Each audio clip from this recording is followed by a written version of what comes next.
નમસ્કાર વિદ્યાર્થી મિત્રો, હું પિયુષ સોતિત્રા ગજેરા વિદ્યાભવન ઉત્તરાયણમાં ગણિતના એક મદદનીશ શિક્ષક તરીકે મારી ભૂમિકા ભજવું છું. તો ગઈ લેક્ચરમાં આપણે વાત કરી કે થિયરી પાર્ટ કઈ રીતે nમું પદ, પ્રથમ પદ, સામાન્ય તફાવતની વાત કરી. તો હવે આજે આપણે તેના એક્ઝામ્પલ તરફ જોઈએ. તો ફરી એકવાર તમને યાદ કરાવી દઉં છું કે આ ચેપ્ટરનો ગુણભાર 4 છે, જેમાં 1 માર્ક્સનો એક પ્રશ્ન અને 3 માર્ક્સનો એક દાખલો આવવાનો છે. ઓકે, તો ચાલો આપણે શરૂ કરીએ લેક્ચર. તો સૌપ્રથમ ઉદાહરણ નંબર 1 પર જોઈએ. ઉદાહરણ નંબર 1 એવી રકમ છે 3/2, 1/2, -1/2 અને -3/2. આ એક શ્રેણી આપેલી છે. તમે જોશો તો ઋણ શ્રેણી છે, ધનથી ઋણ તરફ જાય છે. હા, શ્રેણી ગમે તે વધતી શ્રેણી પણ હોઈ શકે, ઘટતી શ્રેણી પણ હોઈ શકે, એ ડઝન્ટ મેટર છે.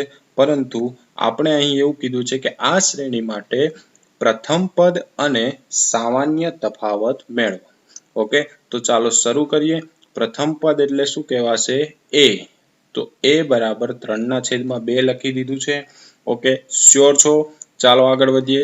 સામાન્ય તફાવતને શું કહેવાશે? d કહેવાશે. d એટલે શું થશે?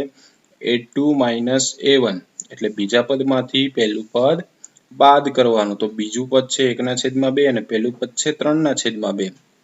તો બંનેનો છેદ સરખો, અંશની શું થશે?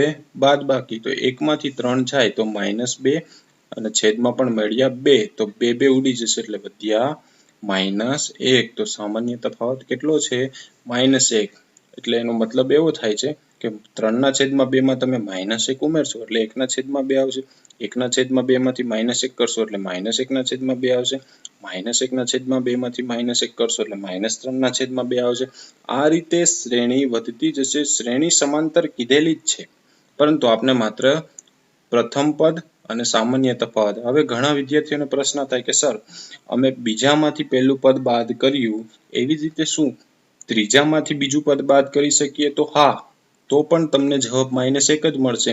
ચોથામાંથી ત્રીજું પદ બાદ કરી શકો? હા, તો પણ તમને જવાબ -1 જ મળશે. જો તમારે ટ્રાય કરવી હોય એક્સ્ટ્રા વર્ગમાં તો તમે સાથે સાથે કરી શકો છો સામાન્ય તફાવત. એ જ રીતે બીજો દાખલો છે, બીજું ઉદાહરણ છે કે નીચે આપેલી સંખ્યાની સમાંતર શ્રેણી છે. નીચે આપેલી સંખ્યાની યાદી સમાંતર શ્રેણી છે. જો તે સમાંતર શ્રેણી હોય તો પછીના બે પદ લખો. તો જો સમાંતર શ્રેણી ક્યારે હોય? તો સમાંતર શ્રેણીની આપણે વ્યાખ્યા યાદ કરીએ કે કોઈ પણ શ્રેણી હોય તેમાં એક નિશ્ચિત સંખ્યા ઉમેરવાથી, એટલે કે જો આપણે વ્યાખ્યા સરળતાથી યાદ કરાવીએ કે જેમાં પ્રથમ પદ સિવાયનું પ્રત્યેક પદ આગળના પદમાં નિશ્ચિત સંખ્યા ઉમેરીને મેળવી શકાય. કે પ્રથમ પદ સિવાયનું, ધારો કે 4 છે તો 4 માં જેટલા ઉમેરીને 10 મળતા એટલા જ ઉમેરીને 16 મળે. જેટલી સંખ્યા નિશ્ચિત સંખ્યા બધામાં જો સરખી હોય, એટલે કે સામાન્ય તફાવત જે સરખો હોય, તો શ્રેણી સમાંતર છે તેમ કહેવાય. તો જો પહેલું પદ તો આપણને છે a. ચાલો સામાન્ય તફાવત મેળવીએ. સામાન્ય તફાવત એટલે બીજા પદમાંથી પહેલું પદ બાદ, એટલે 10 માંથી 12 બાદ કરીએ તો a2 - a1. તો 10 માંથી 4 બાદ કરીએ તો 10 માંથી 4 બાદ કરશું એટલે 6 મળશે. એવી જ રીતે ત્રીજામાંથી બીજું પદ બાદ કરીએ તો ત્રીજામાંથી બીજું પદ બાદ કરીએ એટલે કે 16 માંથી 10 બાદ કરીએ એટલે 6 મળે છે. તેવી જ રીતે ચોથામાંથી ત્રીજું બાદ કરીએ એટલે 22 માંથી 16 બાદ કરો તો 22 માંથી 16 બાદ કરતા કેટલા મળે છે? 6. તો અહીંયા તમે જોઈ શકો છો કે દરેકનો સામાન્ય તફાવત કેવો રહે છે? સરખો રહે છે. સામાન્ય તફાવત સરખો રહેતો હોય તો શ્રેણી કેવી છે? સમાંતર છે. કારણ કે જો શ્રેણીમાં નિશ્ચિત સંખ્યા ઉમેરવાથી તે પદ આગળ વધતા રહે તો શ્રેણી સમાંતર છે તેમ કહી શકાય. સામાન્ય તફાવત સરખો હોય તો શ્રેણી સમાંતર છે તેમ કહી શકાય. ઓકે, તો તે પછીના બે પદ કીધા છે. તો તમે જો એકવાર ધ્યાન આપજો કે આપણને અહીં કેટલા પદ આપ્યા છે? તો 1 2 3 4, એટલે તે પછીના બે પદ, એટલે કે પાંચમું અને છઠ્ઠું. તો પાંચમું પદ તો કેટલાનો તફાવત? 4 માં 6 ઉમેરો તો 10, 10 માં 6 ઉમેરો એટલે 16, 16 માં 6 ઉમેરો એટલે 22. તો 22 માં 6 ઉમેરશો એટલે કેટલા થશે? 28, અને 28 માં 6 ઉમેરશો એટલે કેટલા થશે? 34. તો પછીના બે પદો કેટલા થશે? 28 અને 34. તો આ રીતે પછીના પણ બે પદો આપણે મેળવી શકીએ છીએ. ઓકે, ત્યારબાદ નેક્સ્ટ એક્ઝામ્પલ ઉદાહરણ 2 માં જ બીજો દાખલો છે. તેમાં પણ સેમ રકમ છે કે સમાંતર શ્રેણી છે કે નહીં. જો શ્રેણી હોય તો પછીના બે પદ મેળવો. ઓકે, તો પહેલા તો જોઈએ સામાન્ય તફાવત. જો એક વસ્તુ યાદ રાખો ને, આપણને સવાલ રો પૂછ્યો કે શ્રેણી સમાંતર છે તો એક જ વસ્તુ મગજમાં બેસાડી દેવાની કે તેનો સામાન્ય તફાવત સરખો હોય તો સમાંતર શ્રેણી છે, નહીં તો શ્રેણી સમાંતર નથી. ઓકે, તો ચાલો આપણે વાત કરીએ કે પ્રથમ પદ છે તેનું એ સામાન્ય તફાવત એટલે બીજામાંથી પહેલું બાદ કરો એટલે -1 માંથી -1 બાદ કરીએ તો -2, ત્રીજામાંથી બીજું બાદ કરો એટલે કે -3 માંથી -1 બાદ કરીએ એટલે માઇનસ માઇનસ પ્લસ થશે. અહીંયા તો 3 માંથી 1 જાય તો 2, મોટા પદની નિશાની માઇનસ તો પણ -2 મળ્યું. એવી જ રીતે ચોથામાંથી ત્રીજું બાદ કરીએ તો ચોથામાંથી ત્રીજું બાદ કરવા જવાથી -5 માંથી બાદ કરીએ -3, અહીં માઇનસ માઇનસ પ્લસ થશે તો માઇનસ પ્લસ માઇનસ 5 માંથી 3 જાય તો 2, મોટાની નિશાની માઇનસ.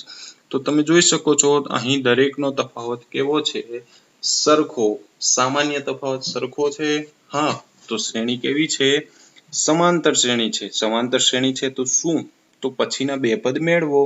ઓકે, તો ચાલો કેટલા ઉમેરવાના છે? -2 દરેકમાં ઉમેરવાના છે. તો આના પછીનું તમે પદ કહી શકો છો કે -5 માં -2 ઉમેરશો એટલે શું થશે? -7. -7 મળ્યા તો -7 માં -2 ઉમેરશો એટલે શું થશે? -9. એવી રીતે મિત્રો આગળના સ્વાધ્યાયના જે દાખલા છે એમાં તો આપણને 6 પદ પછીના 6 પદ મેળવો, પછીના 4 પદ મેળવો, ઘણા બધા પદ મેળવવાનું પણ કીધેલું છે. પણ અહીં આપણને એવું જ કીધું છે કે પછીના બે પદ મેળવો. તો આપણે પછીના બે પદ મેળવીએ છીએ. એવી જ રીતે આગળ છે સ્વાધ્યાય ઉદાહરણ 2 માં ત્રીજો દાખલો કે શ્રેણી સમાંતર છે કે નહીં જણાવો. તો જુઓ અહીંયા -2 + 2 -2 + 2 -2. તો જોઈએ આપણે કે સામાન્ય તફાવત જોઈ લો. સામાન્ય તફાવત સરખો છે તો શ્રેણી સમાંતર છે, નહીં તો નથી. વાર્તા પૂરી. ઓકે, તો ચાલો જોઈએ શ્રેણી સમાંતર છે કે નહીં. ઓકે, પ્રથમ પદ છે -2, સામાન્ય તફાવત બીજામાંથી પહેલું બાદ કરીએ એટલે 2 માંથી -2 બાદ કરીએ તો માઇનસ માઇનસ પ્લસ એટલે પહેલાનો તફાવત 4 આવ્યો. પછી ત્રીજામાંથી બીજું બાદ કરો એટલે -2 માંથી -2 બાદ કરીએ તો -4 આવ્યો.